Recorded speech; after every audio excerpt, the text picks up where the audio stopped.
Sudah 16 siswa ya yang tergabung. Tolong pengurus kelas sampaikan ke teman-teman yang lain untuk segera gabung di Zoom Meet.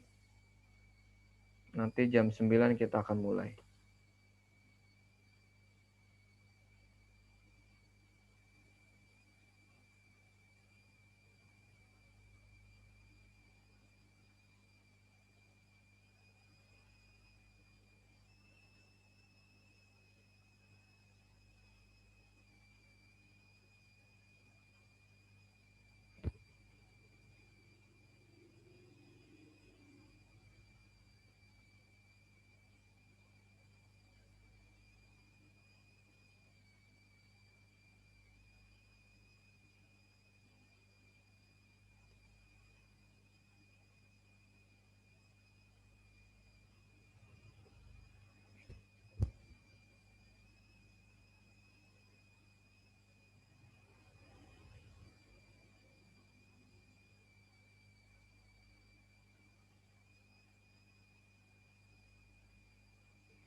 Oke, 5 menit lagi ya, kita akan mulai.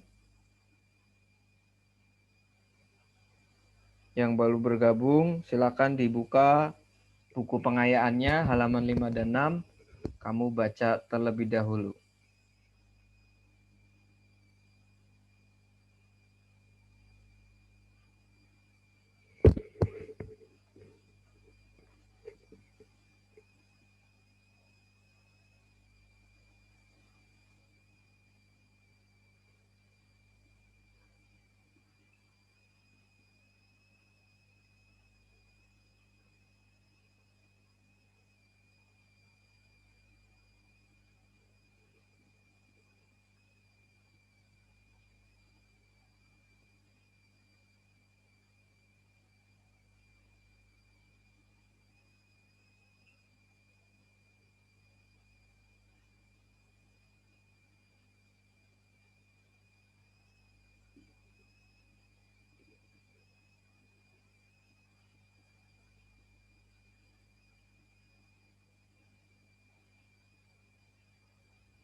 Oke, sudah 17 siswa yang bergabung di Zoom. Selamat datang yang baru bergabung. Silakan kamu buka buku pengayaannya, buku LKS-nya, simulasi dan komunikasi digital, halaman 5 dan 6. Kamu baca terlebih dahulu materinya sebelum Pak Kuku jelaskan ya.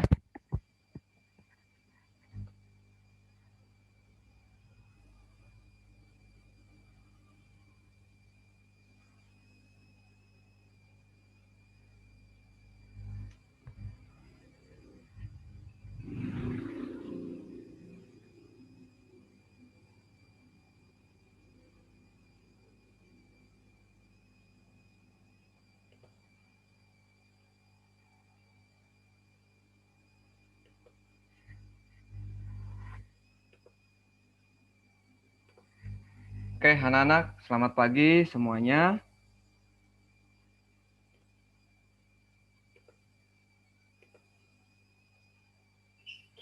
Selamat pagi, anak-anak. Pagi, Pak. Pagi, Pak. Oke, assalamualaikum warahmatullahi wabarakatuh. Waalaikumsalam warahmatullahi wabarakatuh. Oke, alhamdulillah, puji syukur kita panjatkan kehadirat Allah Subhanahu wa taala atas segala karunia-Nya. Kita masih terus diberikan kesehatan, kita masih diberikan umur panjang, kita masih diberikan kekuatan untuk terus dapat menuntut ilmu ya, untuk dapat terus belajar tak terhenti. Karena sebagai umat muslim, belajar adalah kewajiban ya, sejak lahir sampai ke liang lahat.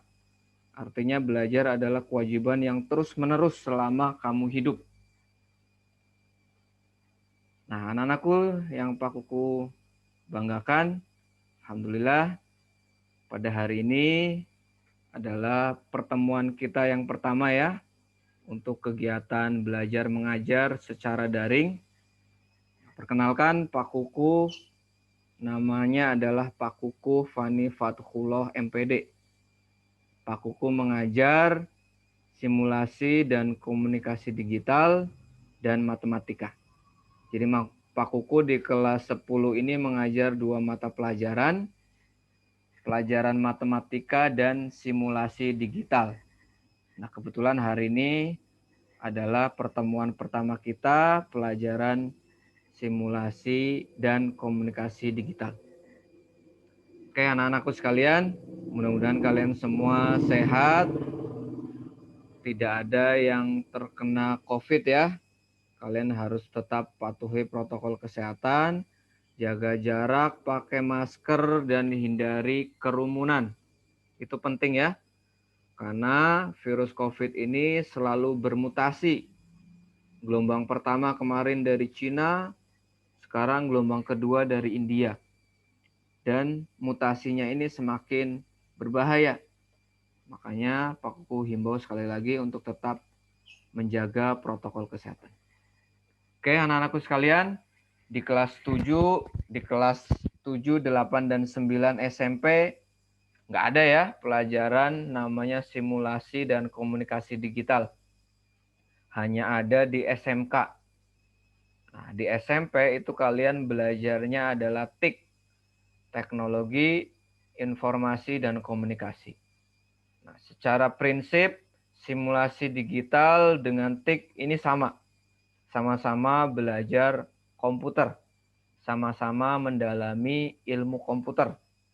Hanya saja nanti pembahasannya beda ya, antara komputer di SMP dengan di SMK. Oke, langsung saja Pak Kuku buka materinya untuk kegiatan pembelajaran hari ini.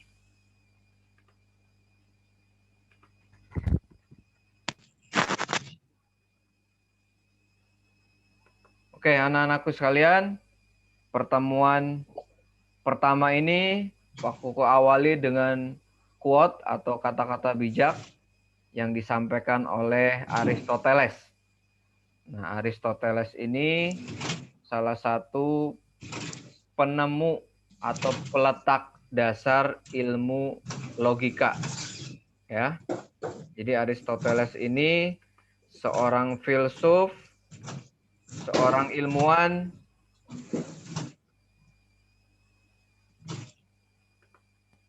yang sudah mendedikasikan dirinya untuk perkembangan ilmu pengetahuan di dunia. Nah, quote hari ini, bukti bahwa kamu mengetahui sesuatu adalah kamu dapat mengajarkannya. Jadi gampang sekali ya kita mencari bukti. Kalau orang tahu sesuatu ya dia pasti mengajarkannya atau memberitahukannya atau menginformasikannya kepada orang lain. Nah, harapannya selesai kegiatan pembelajaran hari ini kalian paham, mengerti, dan mengajarkannya kepada temannya yang tidak mengikuti KBM Simdik hari ini. Ya, itu adalah kata-kata bijak dari Aristoteles yang menyiratkan bahwa kalau kita mengetahui sesuatu pasti kita bisa mengajarkannya. Kalau kita nggak bisa mengajarkannya maka kita belum mengetahui sesuatu. Oke, langsung saja. Materi simulasi dan komunikasi digital di semester ganjil ini ada 2 bab atau ada 2 materi ya. Yang pertama adalah logika algoritma, peta minda, dan pengolah kata. Yang kedua operasi hitung, pembuatan slide, dan pembuatan e-book. Jadi selama 1 semester kurang lebih 6 bulan kalian belajar 2 bab. Bab pertama adalah logika algoritma, petaminda, dan pengolah kata. Yang kedua adalah operasi hitung, pembuatan slide, dan pembuatan e-book. Jelas ya? Oke. Kita mulai pembahasan yang pertama, bab 1 mengenai logika algoritma, petaminda, dan pengolah kata. Nah, kompetensi yang akan kita pelajari, kompetensi dasarnya yang pertama, menerapkan logika dan algoritma komputer. Yang kedua, menggunakan fungsi-fungsi perintah atau command. Yang ketiga, menerapkan metode petaminda. Yang keempat, membuat petaminda. Yang kelima, mengevaluasi paragraf deskriptif, naratif, dan persuatif. Yang keenam adalah menyusun kembali format dokumen pengolah kata. Jadi pas ya, ada 6 kompetensi dasar yang akan kita pelajari. Durasinya adalah kurang lebih 6 bulan atau 1 semester. Oke, kita mulai dari logika. Nah, tadi quote pertama dari Aristoteles. Aristoteles adalah salah seorang filsuf dan ilmuwan yang menciptakan atau mendirikan ilmu logika. Ya. Jadi logika ini diperkenalkan pertama kali oleh Aristoteles tahun 384 sampai 322 sebelum Masehi. Jadi kita belum lahir, orang tua kita belum lahir, bahkan nenek, buyut kita juga belum lahir. Karena ini lahir sebelum penanggalan Masehi, sebelum Masehi. Nah, Aristoteles ini seorang filsuf dan ilmuwan Yunani kuno yang lahir tahun 384 sebelum Masehi di Stagira, Chalcidice, Yunani, ya. Jadi Aristoteles ini orang Yunani yang sudah mendirikan ilmu logika atau yang menciptakan ilmu logika. Nah, Aristoteles itu seorang ilmuwan dan filsuf dan dia menguasai banyak sekali ilmu pengetahuan dan seni, termasuk biologi, botani, kimia, etika, sejarah, logika, metafisika, retorika, filsafat pikiran, filsafat sains, fisika, puisi, teori politik, psikologi, dan zoologi ya. Jadi kita harus mencontoh nih Aristoteles. Dia menguasai banyak sekali ilmu pengetahuan dan seni. Maka rugi kalau kita juga nggak bisa mengikuti jejak dari Aristoteles. Oke, sebelum Pak Kuku lanjutkan, Pak Kuku minta Abdul Haris untuk bacakan materi pertama di halaman 5. Jadi ringkasan materinya ya. Kamu baca. Halo Abdul Haris.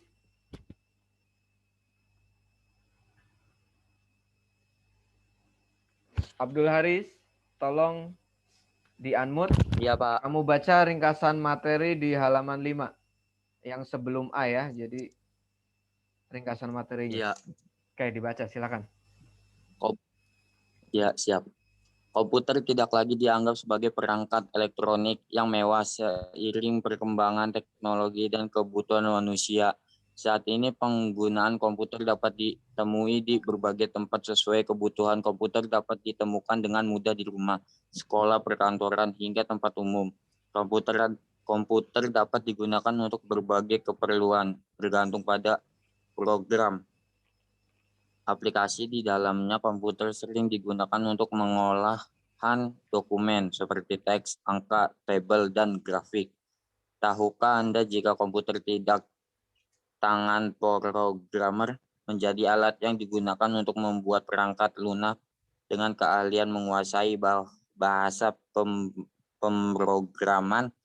Seseorang dapat menciptakan program komputer. Dalam pembuatan program komputer, pemrogram tidak dapat lepas dari penguasaan logika dan algoritma. Oke, Pak. Nah, terima kasih Abdul Haris. Jadi komputer itu kalau kita sifatnya pengguna ya, jadi kalian ini hanya penikmat, hanya menggunakan komputer.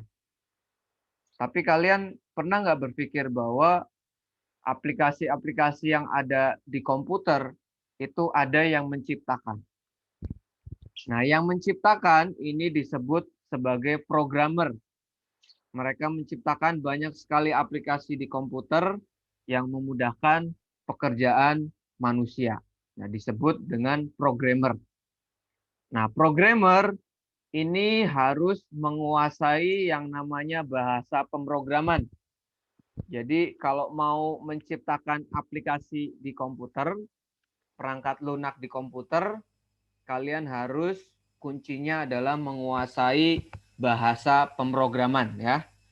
Nah, untuk menguasai bahasa pemrograman, kamu harus menguasai ilmu logika dan algoritma. Jadi urutannya begitu nah ya. Kalau kamu mau menjadi seorang programmer, harus menguasai bahasa pemrograman.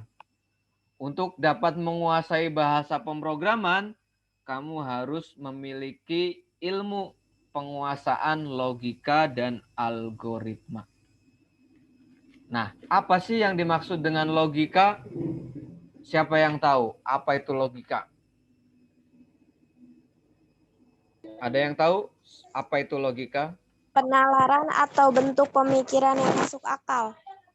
Oke, pemikiran atau bentuk penalaran yang masuk akal. Terima kasih Ainun. Ainun ya. Iya.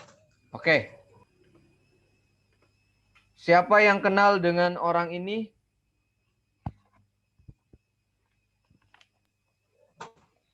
Agnes Monica.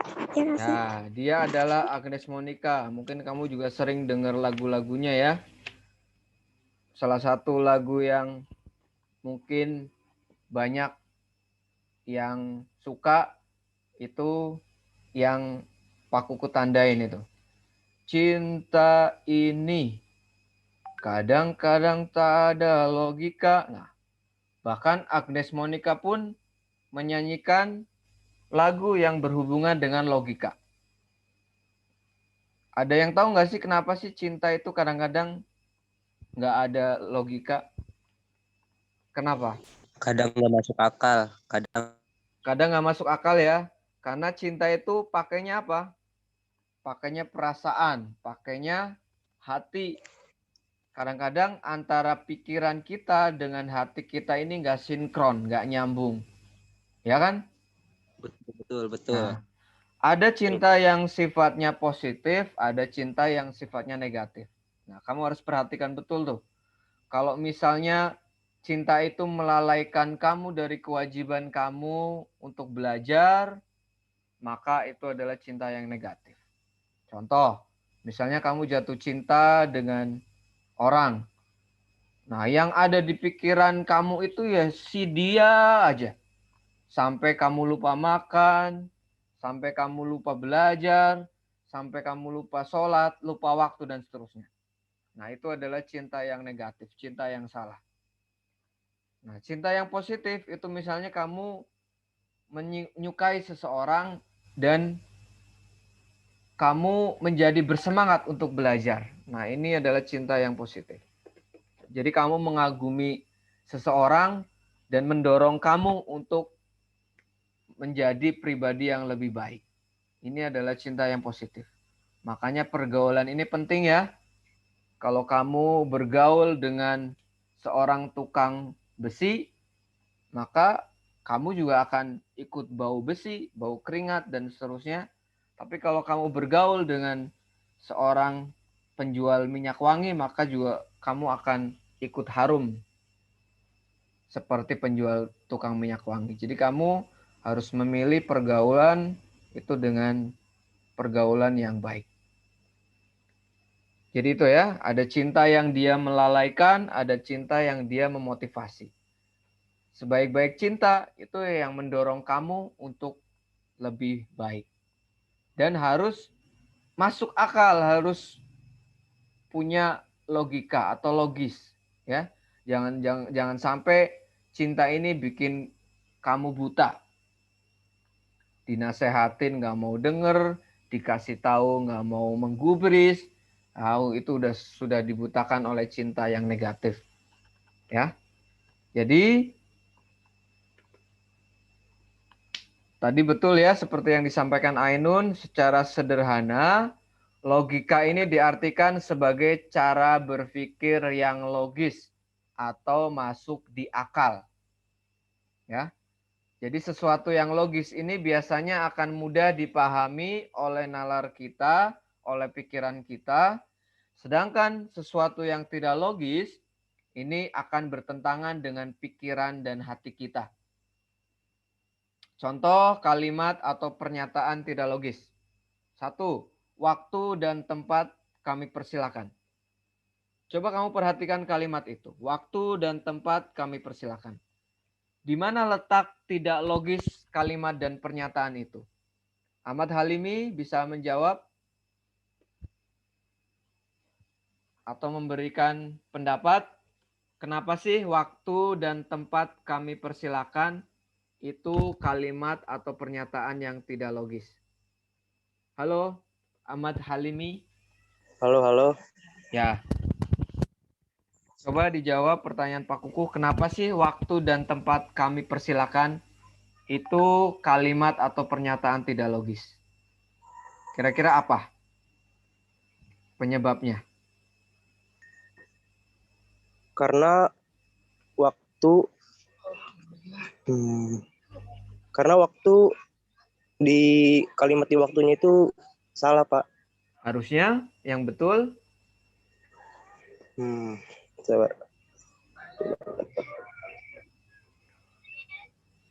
Oke, jadi biasanya MC atau pemandu acara ketika akan mempersilahkan seseorang untuk ngomong, biasanya dia salah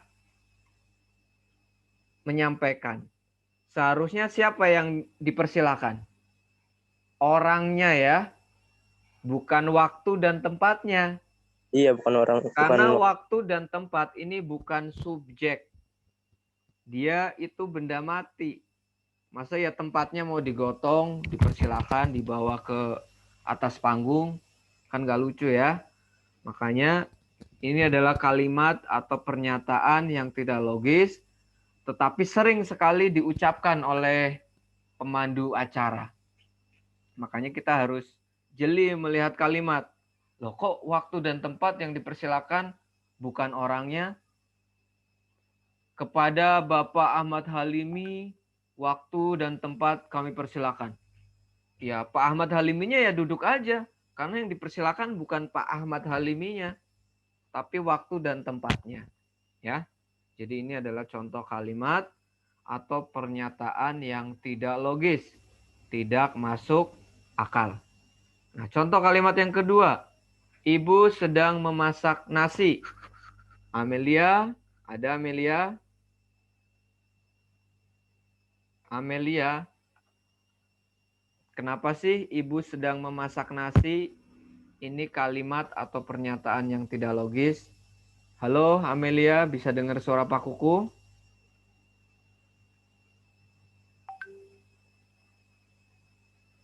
Amelia.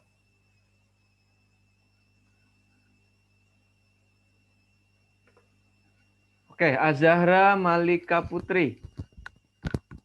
Bisa dengar suara Pak Kuku ya? Tolong mikrofonnya dihidupkan.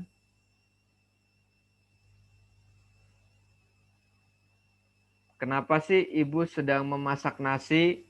Itu kalimat atau pernyataan yang tidak logis. Halo Amelia, Azahra. Wah, jangan-jangan Zoom-nya aktif, orangnya tidur ini. Tidak menyimak materi yang disampaikan Pak Kuku. Bayanu Iksan. Ada? Bayanu. Cika Dwi Okta. Iya. Oke, Cika ya. Iya. Oke. Silakan dijawab kenapa sih ibu sedang memasak nasi ini kalimat atau pernyataan yang tidak logis. Kira-kira logis nggak sih kalimat Enggak, itu? karena Karena nasi sudah dimasak. karena nasi sudah dimasak ya. Yang betul ibu sedang memasak apa dong? Memasak beras. Ya, betul. Terima kasih, Cika. Ya, Oke, sama-sama. jadi ibu sedang memasak nasi itu betul ya, kalimat atau pernyataan yang tidak logis. Tapi pasti kamu sering dengar itu kan, masak nasi, masak nasi, masak nasi. Padahal itu jelas-jelas salah, jelas-jelas tidak logis, jelas-jelas nggak masuk akal.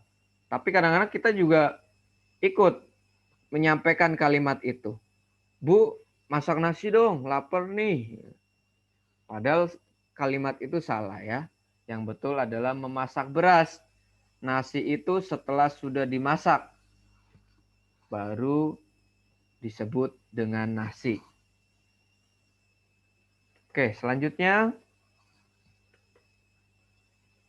selain pernyataan atau kalimat tidak logis, ada juga peristiwa yang terjadi di dunia ini yang tidak logis atau juga sering disebut peristiwa aneh. Peristiwa ini terjadi tapi sulit diterima kebenarannya oleh pikiran kita. Contoh peristiwa tidak logis ini terjadi di India ya. Jadi sungai Mahin Creek di Mumbai, India, ini mendadak airnya berubah menjadi manis. Padahal sungai itu tempat pembuangan limbah, coba. Mungkin kalau kita nalar secara logika, kok bisa sungai tempat pembuangan limbah mendadak airnya berubah menjadi manis? Padahal sungai-sungai di Jakarta mungkin sama ya, kayak di India ya, tempat pembuangan limbah. Tapi manis nggak sungainya? Itu mendadak. Satu hari itu tiba-tiba airnya menjadi manis. Setelah itu kembali normal. Makanya pemerintah setempat juga nggak bisa menerima secara nalar gitu. Apa yang menyebabkan sungai di India ini tiba-tiba berubah menjadi manis? Ini belum bisa diketahui kebenarannya secara logika. Nah, ini salah satu peristiwa ya, dan ini terjadi di India. Nah, contoh peristiwa yang lain. Di Afrika itu dulu pernah ada wabah tertawa. Jadi wabah tertawa ini penyakit yang orang kalau kena wabah ini dia akan tertawa terus-menerus sampai dia capek, sampai dia kelelahan, akhirnya meninggal. Ya, wabah tertawa. Mungkin kalau kita nalar nggak masuk akal, mana ada wabah tertawa gitu. Orang tertawa terus-menerus tanpa henti sampai dia lelah kemudian meninggal. Ya kan? Ini terjadi, tapi kita nggak bisa melogikakan kira-kira peristiwa ini penyebabnya apa. Dan pemerintah setempat pun nggak tahu. Orang kemudian penyakit itu tiba-tiba hilang dengan sendirinya. Ini sesuatu yang aneh ya, sulit kita terima kebenarannya.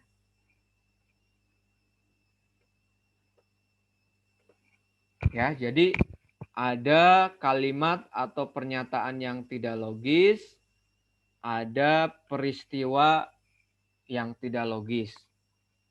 Nah, nanti tugas kalian yang pertama adalah membuat contoh kalimat tidak logis sebanyak 5 kalimat dan contoh peristiwa tidak logis ada 5 peristiwa ya. Kalian boleh searching di internet contoh peristiwa tidak logis apa aja yang terjadi di dunia. Kemudian contoh kalimat tidak logis yang sering kamu dengar bahkan kamu ucapkan sehari-hari di rumah. Ya. Nanti kalian catat, Pak Kuku lanjutkan terlebih dahulu materinya. Nah, tadi logika pengertiannya penalaran secara logis ya atau masuk akal. Nah, apa kaitannya dengan pemrograman? Jadi pemrograman itu juga harus berkaitan dengan ilmu logika. Makanya secara sederhana, logika pemrograman itu penerapan logika pada pengembangan ilmu komputer. Jadi ilmu logika ini digunakan untuk mengembangkan ilmu komputer. Jadi ternyata ilmu komputer itu harus menggunakan atau menerapkan ilmu logika. Karena bahasa pemrograman yang ada di komputer, dia harus menggunakan logika dan algoritma. Jelas nah ya? Oke, kita lanjut. Ada fungsi logika di halaman 6. Halo Cici Dwi Arlina. Tolong mikrofonnya dihidupkan ya, dengar suara Pak Kuko ya. Dengar suara Pak Kuko ya. Ya, Pak. Oke, tolong bacakan fungsi dari logika. Ada 6 fungsi. Kamu bacakan.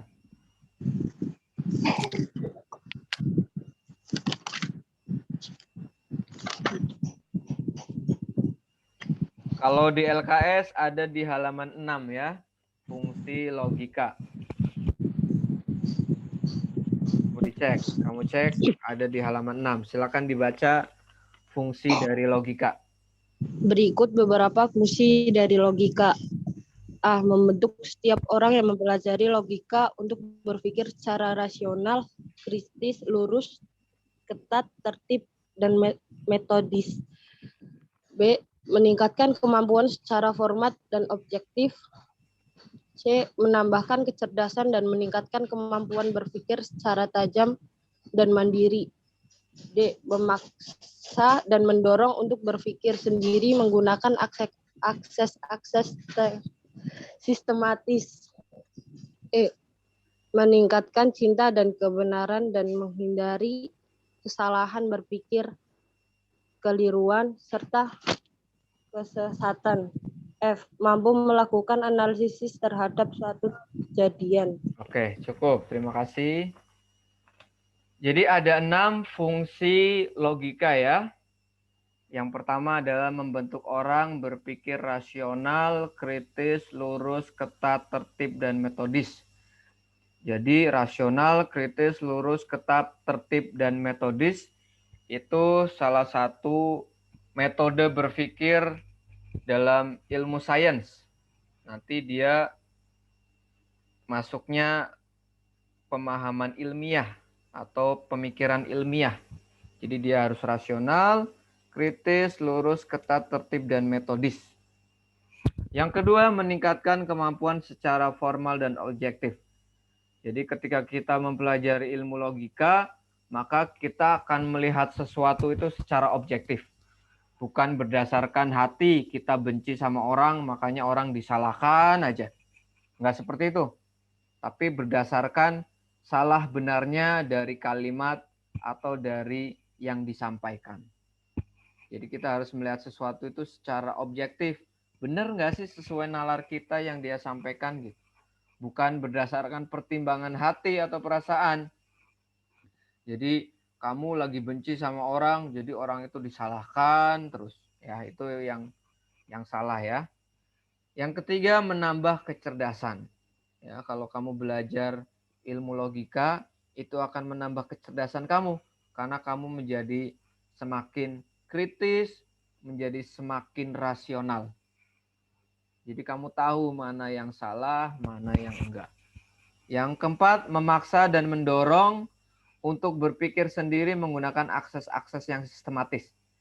Jadi nanti pola pikir kita ini akan runtut dari awal sampai akhir. Yang kelima, meningkatkan cinta akan kebenaran. Jadi kalau kamu belajar logika, maka mendorong kamu untuk mencari sesuatu yang benar. Kira-kira apa yang benar, apa yang salah. Jadi kamu akan gali terus, akan cari terus apa yang salah dan apa yang benar. Yang keenam, mampu melakukan analisis terhadap suatu kejadian. Jadi setiap kejadian apapun yang kamu lihat, kamu bisa melakukan analisis. Mulai dari mengamati sampai dengan menyimpulkan kejadian itu. Ya, jadi seperti reporter melihat kejadian misalnya tabrakan di jalan, nah dia bisa melakukan analisis. Oke, lanjut. Logika dan penalaran. Tadi sudah sampai di Cici ya. Sekarang Dwi Hasanah Ramadhani. Bisa kelihatan ya PowerPoint Pak Kuku, silakan dibaca logika dan Iya, Pak, penalaran. bisa, Pak. Oke, dibaca ya, Nah ya. Logika adalah berpikir secara logis atau masuk akal. Sedangkan penalaran adalah proses berpikir logis yang bermula dari pengamatan untuk menghasilkan sejumlah konsep dan pengertian atau kesimpulan. Ciri penalaran: 1. Dilakukan dengan sadar. 2. Didasarkan oleh sesuatu yang sudah diketahui. 3. Sistematis. 4. Terarah dan bertujuan. 5. Menghasilkan kesimpulan. 6. Sadar tujuan. 7. Premis berupa pengalaman, pengetahuan, atau teori yang didapatkan. 8. Pola pemikiran tertentu. Oke. Jadi logika dan penalaran ini saling berhubungan ya, saling berkaitan ya. Kalau logika ini berpikir secara logis atau masuk akal, sedangkan penalaran ini proses berpikir logisnya. Jadi dalam berpikir itu ada proses, ya kan? Nah, proses dalam logika ini disebut dengan penalaran atau menalar. Nah, proses menalar itu dimulai dari mengamati sampai dengan menyimpulkan. Ya. Jadi bermula dari pengamatan untuk menghasilkan sejumlah konsep dan pengertian atau kesimpulan. Jadi mulai dari mengamati sampai menyimpulkan itu disebut dengan proses berpikir logis atau penalaran. Nah, ciri penalaran ini ada 8. Yang pertama dilakukan dengan sadar, yang kedua berdasarkan sesuatu yang sudah kamu ketahui, yang ketiga adalah sistematis, yang keempat terarah dan bertujuan, yang kelima menghasilkan kesimpulan, yang keenam sadar tujuan, yang ketujuh premis berupa pengalaman, pengetahuan ataupun teori yang didapatkan, dan 8 adalah pola pemikiran tertentu. Nah, dalam menalar itu ada 2 metode yang bisa kita lakukan ya. Yang pertama adalah metode induktif, yang kedua adalah metode deduktif. Metode induktif adalah suatu proses berpikir yang berupa penarikan kesimpulan yang umum atas dasar pengetahuan tentang hal-hal yang khusus. Sedangkan metode deduktif atau penalaran deduktif adalah proses penalaran untuk menarik kesimpulan berupa prinsip atau sikap yang berlaku khusus berdasarkan fakta-fakta yang bersifat umum. Nah, untuk lebih jelasnya, kita lihat contoh metode induktif atau contoh penalaran induktif. Ya, jadi dari pernyataan khusus sampai kesimpulan yang bersifat umum. Nah, silakan dibaca slide PowerPoint-nya Fadilah Awaludin. Mikrofonnya dihidupkan ya, Fadilah Awaludin. Halo Fadilah.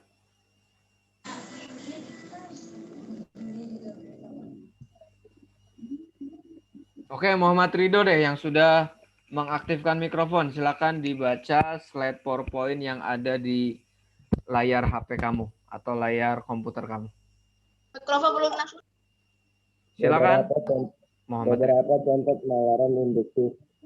Pernyataan khusus, manusia memerlukan makanan untuk hidup. Pernyataan khusus lagi, hewan memerlukan makanan untuk hidup. Pernyataan khusus, tumbuhan memerlukan makanan untuk hidup. Kesimpulan, makhluk hidup memerlukan makanan untuk hidup. Pernyataan khusus, besi akan memuai jika dipanaskan. Pernyataan ini tembakau akan memuai jika dipanaskan. Pernyataan ini emas akan memuai jika dipanaskan. Kesimpulan, semua jenis logam akan memuai jika dipanaskan. Oke, terima kasih. Jadi penalaran induktif cirinya itu ya. Dimulai dari pernyataan khusus, pernyataan khusus, pernyataan khusus, sampai dengan kesimpulan yang bersifat umum atau general. Ya, contoh pernyataan khusus. Manusia memerlukan makanan untuk hidup. Hewan memerlukan makanan untuk hidup. Tumbuhan memerlukan makanan untuk hidup.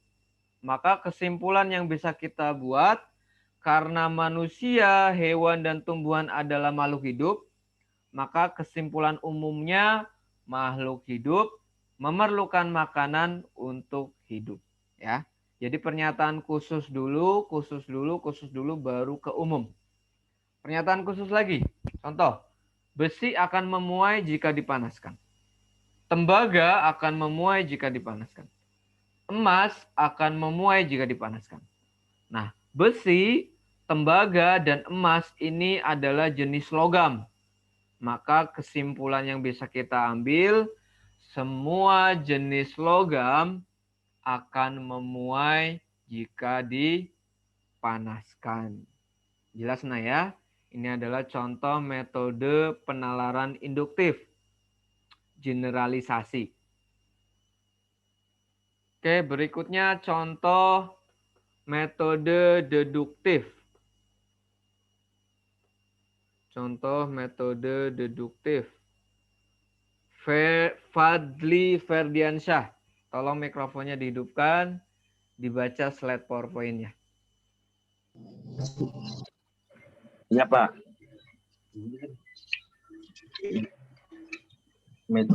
Slogan metode deduktif silogisme antiman. Beberapa contoh penalaran deduktif. Silogisme kategorial. Premisum umum, semua makhluk hidup bisa bernapas. Permis hukus, kucing adalah makhluk hidup. Kesimpulan, jadi kucing bisa bernapas. Lagi, silogisme hipotesisnya. Silogisme hipotesis. Permis umum, jika makanan sulit didapat, maka manusia sulit untuk bertahan hidup. Permis hukus, makanan tidak ada. Kesimpulan, jadi manusia akan sulit untuk mempertahankan kehidupannya. Oke. Udah, Pak. Oke, cukup. Jadi metode deduktif ini ada silogisme, ada entimen. Nah, silogisme ini terbagi menjadi 3 ya. Ada silogisme kategorial, ada silogisme hipotesis, dan ada satu lagi silogisme alternatif. Jadi ada 3 silogisme ya dalam metode deduktif. Nah, kita mulai dari silogisme kategorial. Tadi sudah dibacakan contohnya ya. Metode deduktif ini dimulai dari premis umum ke premis khusus untuk mendapatkan kesimpulan yang khusus. Ya. Jadi kebalikannya dari metode induktif. Dari khusus ke umum. Kalau metode deduktif dari umum khusus, kesimpulannya adalah ke khusus. Jadi sederhananya kalau metode induktif itu dari khusus ke umum, kalau metode deduktif dari umum ke khusus. Oke, silogisme kategorial contohnya, premis umum, semua makhluk hidup bisa bernapas. Premis khususnya, kucing adalah makhluk hidup. Betul ya? Maka kesimpulan yang bisa kita buat, jadi kucing bisa bernapas. Ya, mau pahami ya, ini model silogisme kategorial. Yang kedua, silogisme hipotesis. Contohnya, Premis umum, jika makanan sulit didapat, maka manusia sulit untuk bertahan hidup. Premis khususnya, makanan tidak ada atau sulit didapat. Maka kesimpulan yang bisa kita buat, jadi manusia akan sulit untuk mempertahankan hidupnya. Jadi ini adalah contoh metode atau penalaran deduktif, silogisme kategorial, dan silogisme hipotesis. Nah, selanjutnya silogisme alternatif dan entimen. Fatimah Zahra, silakan mikrofonnya dihidupkan, kemudian bacakan slide PowerPoint-nya.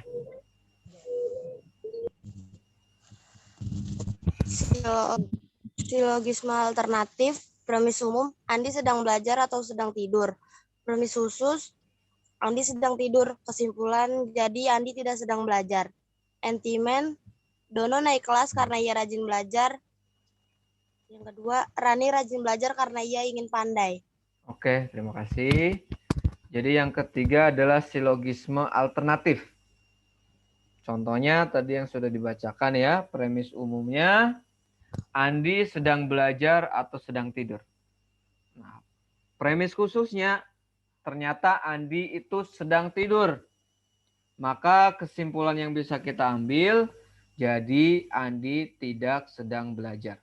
Nah, kalau kita buat contoh yang lain, misalnya, Andi sedang belajar atau sedang tidur. Tetapi premis khususnya bukan Andi sedang tidur, tetapi Andi sedang belajar. Maka kesimpulan yang bisa kita ambil, jadi Andi tidak sedang tidur. Ya, nah ya. Jadi kalau kita buat contoh kebalikannya, itu ada pilihan atau, ternyata di premis khususnya sedang tidur, berarti Andi tidak sedang belajar. Kalau di premis khususnya Andi sedang belajar, berarti kesimpulannya Andi tidak sedang tidur. Ya, nggak bisa ya orang belajar sambil tidur. Nggak ada ya. Itu pilihan atau berarti salah satunya. Nggak bisa Andi sedang belajar dan tidur. Bisa nggak kira-kira dua kegiatan dilakukan bersamaan? Tidur plus belajar. Nggak bisa ya. Itu tidak logis. Yang logis adalah atau salah satunya. Kalau nggak sedang belajar ya berarti sedang tidur. Kemudian entimen. Entimen ini sebab akibat. Dono naik kelas sebabnya karena ia rajin belajar. Rani rajin belajar karena apa? Dia ingin pandai. Jadi ada sebab akibat. Nggak ada ceritanya ya. Dono naik kelas karena ia tidak belajar. Nggak ada ceritanya. Kalau nggak belajar ya konsekuensinya tidak naik kelas. Rani tidak rajin belajar, tetapi ia ingin pandai. Bisa nggak? Orang malas belajar tapi jadi pandai. Nggak bisa ya.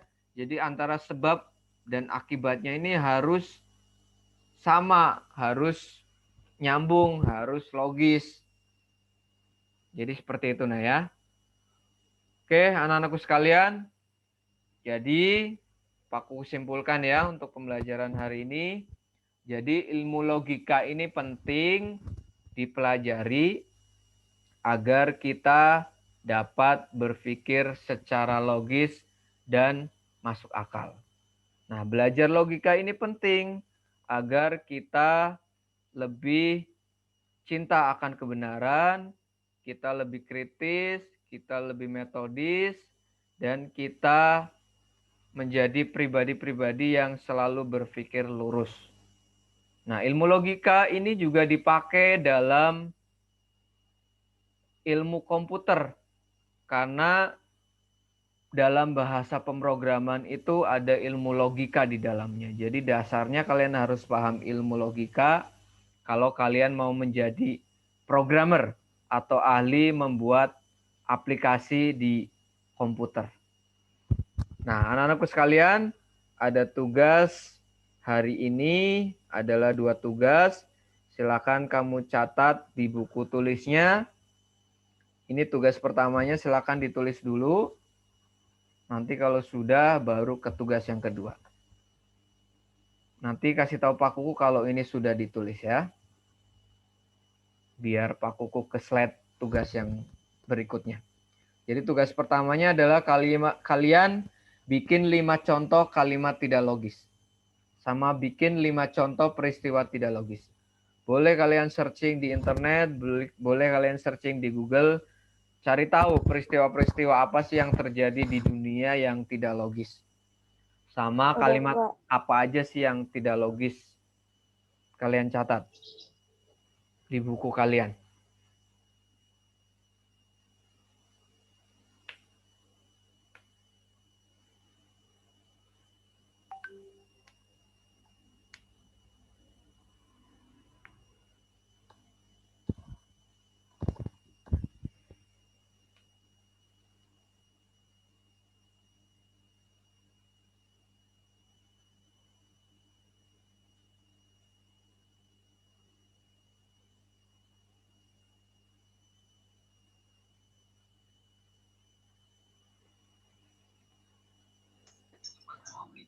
Udah Pak, tugas keduanya dong Pak. Yang lain sudah juga? Sudah, Pak. Oke, kita lanjut. Oke, sekarang tugas yang keduanya ya. Silakan dicatat.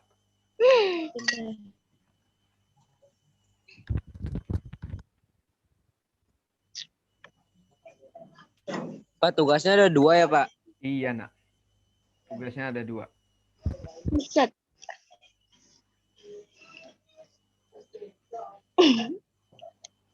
Screenshot aja ya, Pak, screenshot. Ya, dicatat lebih baik. Karena kan nanti kamu tulis jawabannya di buku, kemudian difotokan, dan diupload di Google Classroom. Kirim, Pak. Iya, nanti dikirim di Google Classroom. Dicatat dulu, kemudian dikerjain di buku.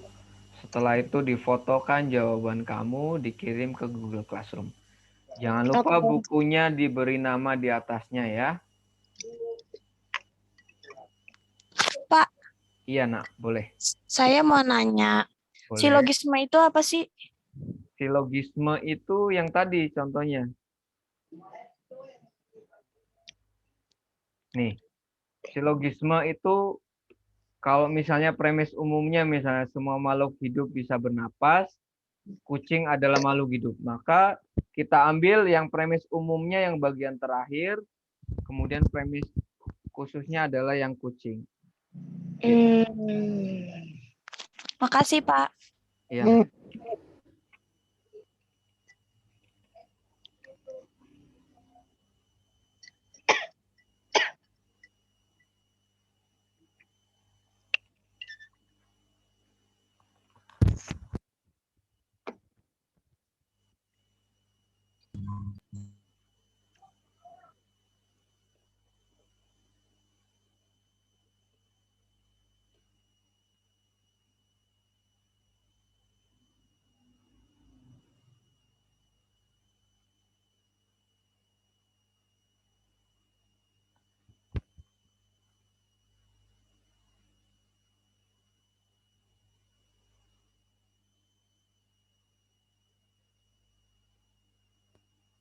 Sudah belum?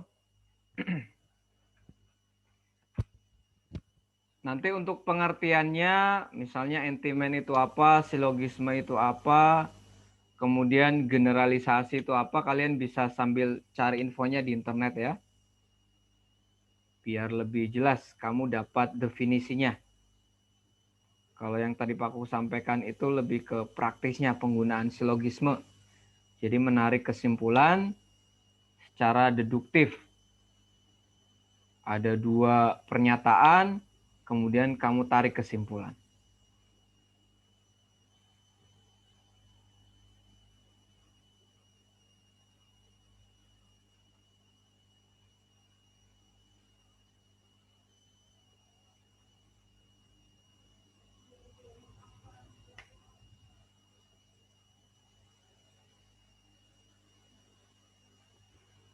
Sudah, Nak, tugas yang kedua? Udah, Pak. Sudah Pak. Oke, sebelum Pak Kuku akhiri untuk kegiatan pembelajaran hari ini, Pak Kuku minta tolong kalian hidupkan videonya karena Pak Kuku akan screen capture untuk laporan Pak Kuku bahwa sudah melaksanakan PJJ hari ini ya. Tolong seluruhnya dihidupkan untuk videonya. Kita akan foto dulu. Karena foto ini nanti untuk laporan Pak Kuku sudah melaksanakan PJJ. Siva Nur Alfiana belum menghidupkan videonya. Abdul Haris, Fatima Zahra, Rahmatun Nisa, Dwi Hasanah, Sakira, Azahra Malika, Taufik Gunawan. Kemudian Siva Nur Alfiana, Abdul Haris, Taufik Gunawan, udah ya Taufik Gunawan, Sakira, Azahra Malika, Muhammad Al-Fahmi, Cici, Dwi, Repatul Latifah, Wina Alia, dan SMK bisa ini siapa? Oke, kita mulai ya. Tolong tahan dulu, jangan ditutup videonya. Pak Kuku akan ambil gambar screen capture-nya.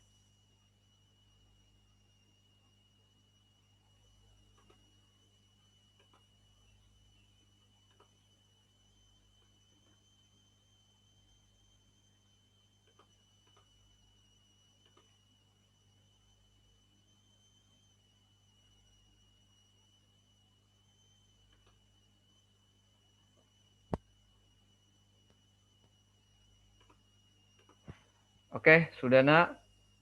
Terima kasih yang sudah mengikuti kegiatan PJJ hari ini, mata pelajaran simulasi digital. Mudah-mudahan semuanya diberikan pemahaman sehingga mampu memahami dengan baik dan mendapatkan ilmu yang sebesar-besarnya. Amin. Tutup kegiatan hari ini dengan sama-sama membaca hamdalah. Alhamdulillahirabbil alamin. Wa akhiri wallahul muwaffiq ila aqwamit thoriq. Wassalamualaikum warahmatullahi wabarakatuh. Waalaikumsalam warahmatullahi wabarakatuh. Ya, nanti tugasnya bisa dicek di Google Classroom ya dan dikerjakan. Siap.